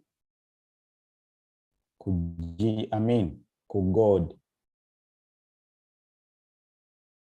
Twali to moving down. Twali mweno osobola ogiyita channel wachi. We are moving this channel. then we broke below, tukomawo ne retesting bw'oba okoze, then ne tutandika breaking a structure eno gye twavaako okukola ki eyalinga support. So we had a major resistance ku 48,000. Twalina resistance eyali support kwena kitundu naye major resistance kubanga twa breakinga wano ne tukola retest we twava ne tukkirira ne tulyoka retestinga kweno level. Simanyi oba lines zange tezibuzaabuza bantu naye kirungi nzikuba kumu ne retestinga kweno level. So after that ne tujja eno yali retest twali tulina okukola lower low which we didn't, naye ne tumakinga higher highs compared to this. Kitegeeza twali tufunye break of structure kweno level. Kati wawe twajja move ene ya breaking structures levels zineno zembadde markings okusookera ddala waneeno, then wano ne wano. Zineno zibeera potential reversal areas oba retest areas bwe tuba tukkirira. Ngezaako cooperating sikozesa nnyo smart money concept kubanga fomyamu scalper, naye ku bwe mba ntunuulira Bitcoin mba ngitunuulira mu swing perspective, kiki kyeyinza okukola mu long term.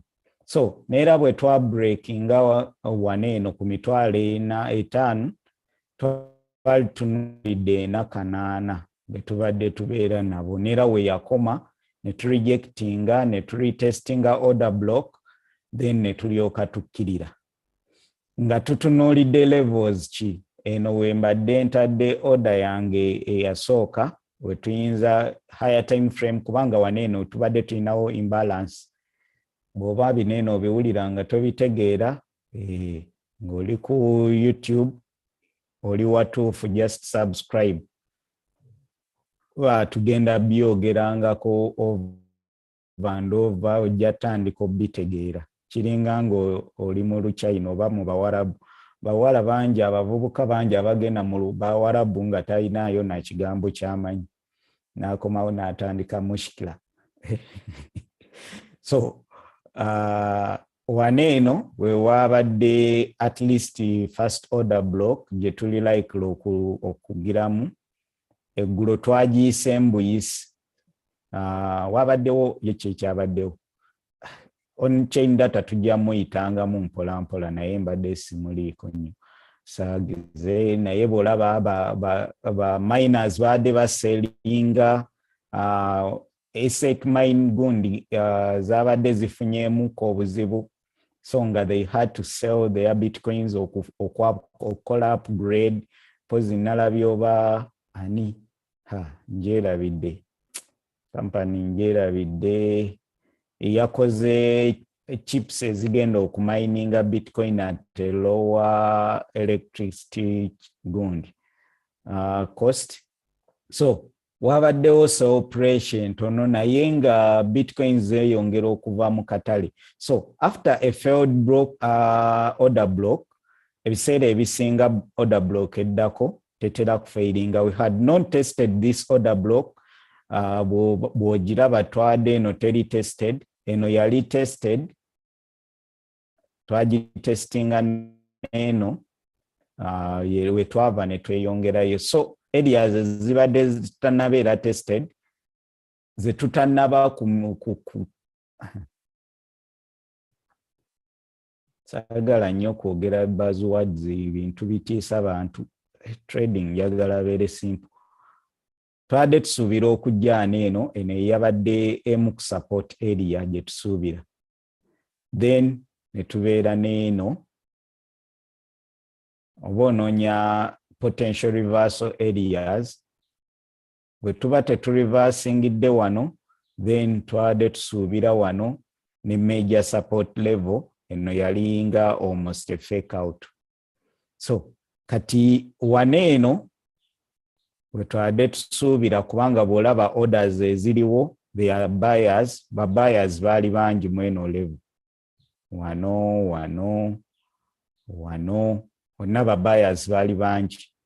So either tugenda komawo waneeno turitestinge emitwalo 3.6 3.5 mweno area tweakinge nga bwe twakola waneeno for more orders kola mitigation abava mu sales kuba after the break of structure,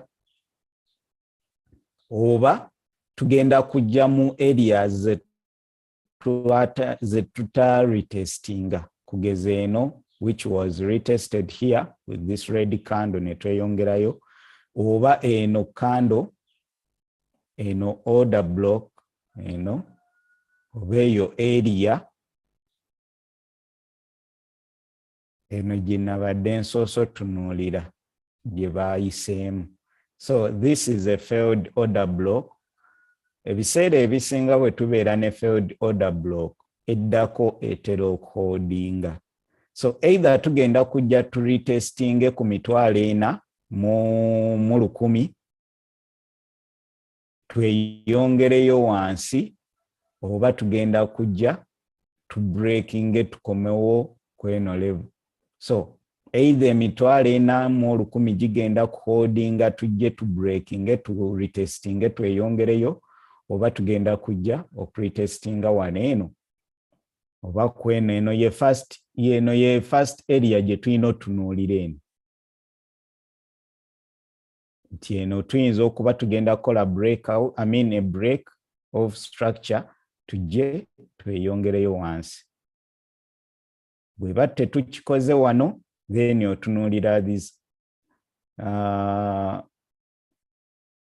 we tulina sell orders nyingi for this kudda, naye tusobola okujja wano ne tweyongerayo, oba tusobola okwambuka obwambusi. Bitcoin bino ebikolanga nnyo yo tetera kukola ki, naye nga you expect something from here, either okutandika na wano oba na wano then ne wano. Sitera ku analyzing other charts kubanga Bitcoin yegaba ki ekyokukola.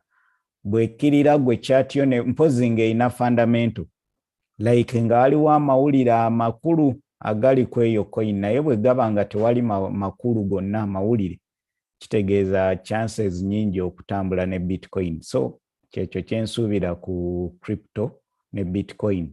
Saawa zino eno tufunye support ku eyo area, on this area. Wabaawo ayinayo ekibuuzo, tulinayo eddakiika 10 kubanga tumaliriza stream yaffe. Okay, abachwezi leero tebatukutte eggulo batagazizza nga buli we tugenda online live nga tuvaako.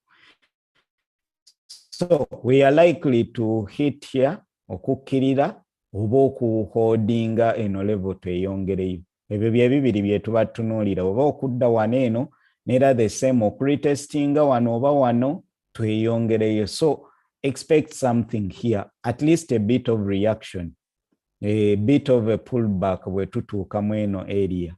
Nga bwe tutuuse mu eno area ne tufuna a bit of a pullback leero, naye tekitegeeza nti kati Bitcoin ekoze eki ekkiridde. So bw'obanga olina coins, you can use Bitcoin okulaba dirova mu chart, dirovaamuko nti okozeeyo amagoba n'okola swings eza 1 month, eza like 2 months oba weekly. Tugeze mweno level wandigambye Bitcoin eyinza okujja n'ekola buyers. Tufunye big red candle which is the second most bearish candle to break in the low, ne bwe tu retesting eno level kitegeeza chances nyingi kati twakola the same, twambuse tu rejectinze ku major zone, tukiridde tukomyewo ku retestinga tu failinze wadde tetwafuna rejections, naye if you had moved out of the market here at least wandiwonye waneeno noddamu no buying nga you rebuy nga tuzze waneeno wansi.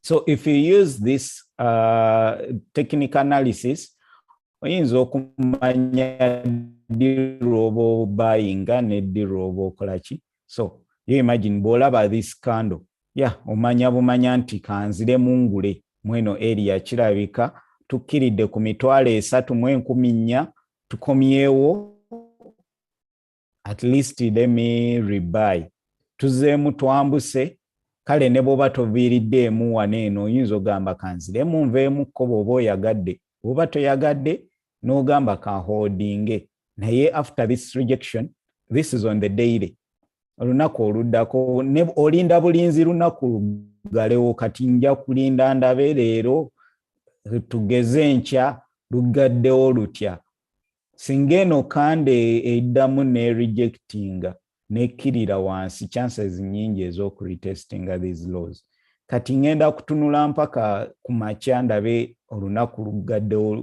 oreggulo lwabadde lutya ku makya ngenza okujja nga we had this ku makya luli ku Sunday wandibadde ojja ng'olaba this candle n'ogamba bwe tubreakinga ku 4,200 kitegeeza tuyinza okukkirira nettuukako wano kale nettuukako kwena meka kwena 1,000 simple si simple naye ekyo kati prediction yange yeeyo nti tuli likely okuddamu okuretesting ena 1,000 eno level nezino kati waneno we wagenda otubuulira singa kandi rejectinga ku zino levels ebbiri chances nyingi ez'okuretestinga 3,700 3,600 3.5 kandabe ku kyati oba waliwo ayinayo kyabuuza mu ddakiika zino 5. Okay. Last time you talked about stops and limits. Stop is the same direction and limit opposite direction. Dayogire naye nga kyekyo kyennyini ky'obuuziza kyekyo ssebo. Dayo ojja kuddamu olabe stream mu ssaawa awo nga after 1 hour olabe engeri gye tukinnyonnyoddemu kirungi eri recorded kweri ndowooza byebyo katulabe our trade gije GBP nga mbeera ndi unlucky okubanga trade gye nsoose ku live ebadde stopped out naye kirungi tujja kukola as many trades as just olunaku terulabika bubi katulabe 4H tujja kukola eziri gundi nga nyingi so sitya naawe totya 4H rejecting ddala rejecting ddala katugende n'ekyo ekiriwo katulinde kirungi stops ziri wano let me go to 1H stops ziri wano wansi ku 4H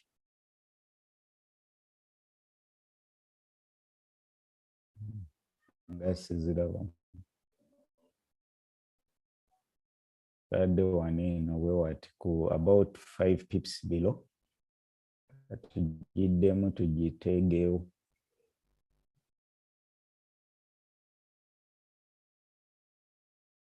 uh, 40 zabadde 30 pips yeah 30 pips you can come here no resetting your stops to 300 oba oyagala kubeera gundi kitegeeza tetunnabeera stopped out naye tetuli wala ne stops out so yeyo saagala kuyaaya bantu wetuli bw'olaba nga batu steppings out ku gundi 16322 225 226 omanya stopped out which is not bad kisingako okubeera mu trade ne kirira I will lose 1% of my account trade yemu njiteekako 1% teekako every trade I'm willing to lose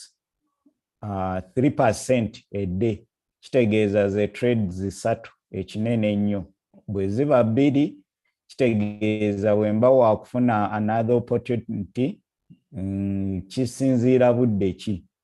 Bwe bunaaba regular, I'll put the next 2% ku trade eddako. Nyinza ogamba kale kanjiteekeko 1% engeri naye nga I'm willing to lose 3% every day. At most, lumu nyinza ogamba leero kankola percent ku account yange. Kitegeeza bwe mbeera stopped out, mba nduzinze 1% of my account. Simple. So, kitegeeza nsigaza 99%. Kisingako okukukuba 99 oba 50%. Nze trading amunaye prop firm erina amateeka. So, bw'oba gwe toyina amateeka gakufuga, it's okay okuluzinga even 20%. It's okay okuluzinga percentage yoyagala, naye beera ne percentage eri mu bwongo gy'ogamba nti I'm willing to lose this. Okay. So, ndowooza tugenda koma wano eno for today. Mukulu John, mukulu Wamala, ku ssaawa 9 tuli likely okubeerako, naye tujja kubeera tutunuulira nnyo CPI tulabe engeri ki gy'ayinza okwenrollinga ne volume eyinza okubaawo. So simanyi oba ne gigye volume enejja ku CPI mu New York session, naye gold I think it is likely. So this is what you should do. Kineno kyensuubira. Nandi encourage nze tokola ki? Toyingira gold ng'essaawa zisusse mu at least ssaawa 5-6. Kubanga ali likely okufaking out and ave gold XAU USD. Ali likely okufaking out kusaawa before the news. So nandigambye bw'oba trading US naddala US payers. Yeah. Alina mu rejectinga. So nandigambye nti you wait for the news naye nga gold ali likely faking out before the CPI. So bw'ofuna trade kati gitaking naye bwe ziwera ssaawa 7-8 nandigambye sooka weewale US payers eziri mu US dollar. Nasdaq, simanyazi US 30, S&P ne payers zonna eziri mu US dollar. Gezaako kusooka zirinda at least mpaka ssaawa nga 10 nga amawulire gawedde. Zijja kuwa move ennungi unless ng'ofunye trade ennungi before the news oba before ssaawa andabe. Yeah, ssaawa teri refreshed. Okay, katugende katono ku chat tulabe ki abalinayo ekisembayo. Okay, ssaawa zigenda kwera 3. Ssaawa 3 kitegeeza waneno tugenda kuyingira London stock market open. So tugenda mu pre-London stock market. Tubadde tuli mu London like banks venture capitals ezigulirawo. Tulina buli time buli session yeyina sessions 3. Tubeera ne open olunaku weruggulirawo ssaawa emu abantu ebaviira mu zi train bus simanya bali mu traffic. Then ku ssaawa 2 offices we zitandika okuggulirawo emirimu gitandika egya bulijjo. Then ne ku ssaawa 3 waneeno stock market wekolera ki wetandikira okutradinga. Kati tugenda yingira mu ssaawa 3 stock market eya London wegenda okuopeningira eggulawo 3:00. So eyina 30 minutes. Kati zino eddakiika 3 ze tugendamu ze tuyita pre-London stock market open. Pre-London before London stock market open. Eggulawo ssaawa 3 ne New York nayo kyekimu. Ku ssaawa emu London obudde buba bukya. Ssaawa 2 kitegeeza nti emirimu gitandika, banks zigulawo 2 zi opening. Then ku ssaawa 3 stock market ya New York we opening, abagundi abatradinga like Wall Street weberera gundi open, then ku ssaawa 3 akatale ne kagulawo aka stock market. So tugenda mu London stock market open. So awo nawo wasuubirwawo volume. Tulinde tulabe ki ekigendo gena maaso. Katulabe ku chart esembayo. We can use dynamic risk. Dynamic risk obanga already nze nade entaddemu risk agira naye singa nade nsose kuteekamu tugeze a percentage of my percentage, like of my 1%, singa nade entaddemu tugeze singa nade waneno nyingidde ne ngambye 1%, tugambe 1% eyo eri ki 1% tugambe eri $500 ye risk yange gen riskinga, tugeze kale tugambe $100 kati kale kanteke mugundi mu percentage, I mean mu lot size. Singa 1% eyo ebadde nzikiriza ku riskinga tugambe one lot, standard lot, one lot size nga jenyino tekako.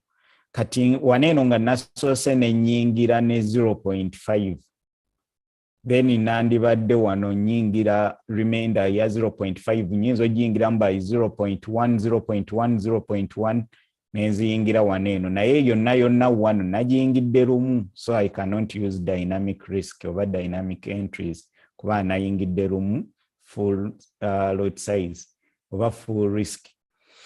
Okay, katulabe bwe tuna breakinga waneno kitegeeza bajja kuba banzigyemu, naye nja kutunuulira kande ne breakings etya closings etya, kitegeeza nyinayo full hour okutunuulira eno kando bwegenda okutambula. Maybe I can enter for sell to retest here, naye sales siri comfortable nnyo na sales, nandyagadde mpozi nga tukomyewo ne turejectinga waneno mweno area, naye nga mainly nandibadde ntunuulira nnyo eno area kubanga ye major resistance level. So siri comfortable nnyo na sales, maybe nga tufunye entry ennungi, naye buys bwe banzigyamu it's what it is. Singa tuongera ne tu breaking this liquidity ne tumujjawo nera nenfuna entry, I can look for a buy below this level. So bila tuyinza okujjawo yesterday's highs. Okay, see you at 3 p.m. mwebale kubeerako. Abali mu chat waba waina chat esa kyayogera alina eddakiika emu mpaka mpozi ka observation kange kendabye okuba nze order ya stepping out, nze stop yange ebiseera ebisinga ngenda ku 15 minutes kwenjikolera.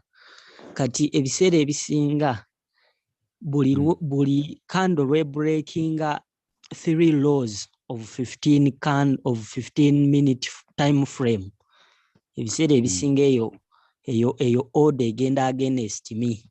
Sifunangayo order n'emu yali empaddeko nge breaking 3 lows on 15 time frame. Era nze kati ebiseera ebisinga if I put there my stop loss under 3 lows of 15 minute candle mwenzijjamu nkomaawo. Era eyo nagivuddemu. Kati nze ngamba kyembadde mbuuzaamu according to Nsama kyembadde mbuuzaamu okusinziira bwe mbadde nkugoberera obadde ngamba nti trade zo zikolera ku 1 hour. Ate trade bw'oba ozikolera ku 1 hour, lwaki ate stop limit ogikyusa n'ogiteeka ku 15 minutes ate nga it is a lower gun time frame? Osobola ziteeka anywhere. Osobola okumanaginga gun, naye kati simanyi oba ogamba eno n'eno oba okustepping out oba n'eno. No, ngambe erina gundi week, erina rejection week eya blue. Okay. so awe ban stepping the out nti bwemba managing losses zange zinakizuula nti on 3 lows ku 15 buli lwe tu breaking 3 lows on 15 ebiseera ebisinga trade egenda against me kati nze kyovola banga nze nviiramu awo ne ngamba kati eyo loose mala sijja kukola loose ekola ki esukka awo kubanga oluusi bwe tujja ne tu breaking 2 lows on 15 ate oluusi tuddayo eyo order n'enjiwangula naye bwe breaking the third low si winningangako trade name. That's why nti bwe nyingirira ku 15 by deck 30. Okay. Bwe nyingirira ku 1 hour nze ngenda loss yange n'enjimanagingira ku 15 minutes. That's it. Just for me, I took this on the previous 1 hour. So, kubanga sometimes oyinza okwesanga nga this 15 minutes zo girideko tewali structure. But for me, in fact, nandibadde nteeka neno stop loss yange naye yabadde mpanvu nnyo olw'okuba entry yabadde waggulu nnyo. So, nandibadde according to my structure yabadde wano. That's why I went for 1H. Saagala nnyo kutekinga gundi, like if my entry is not good, one entry at least yandibadde nga aneno. Siraba lwaki nkola gundi tight stop loss ban stepping out nga kande yo kubanga eno yonna area it is a retest area eno yonna until nga to breaking ze waneno low. So siraba lwaki baba banzijamu olw'okuba ntadde wano stops ate nejja ne retesting nga neyambuka kati ate negenda mu favor yange kyokka nga nze maze okuluzinga. Lwaki nduzinga nga mu kifo ky'okugamba nti okay, it's okay as long as kubanga this is what I'm looking at. If I'm losing 1%, it doesn't matter oba nkozeseza stop loss ya pips meka as long as I'm losing 1%. Oba ya 30 pips, oba ya 15 pips, oba ya 40 pips, oba ya 60 pips, as long as I'm risking 1%. Kati kineno cha affecting reward yange. My reward. Kati siraba lwaki you will never get a reward if you lose. Kati siraba lwaki mba nkozesa 15 pips. Trade neja below 15 negenda mu 20 pips. Ne bankuba negyambuka negenda mu 60 over 30 pips. Kati I rather put it on the structure where chovola bangambye bwemba ntunudde kweno nagitadde ku 1 hour. Ba kando bwebe breaking ze 1 hour kande eddako teina kola ki. Sigitadde even below here ngitadde ku 1 hour. Nze ekikulu nti risk yange sigadde intact. Nagitadde okay eno ku entry eno ye yabadde kando kitegeeza bwemba nyingiridde kweno.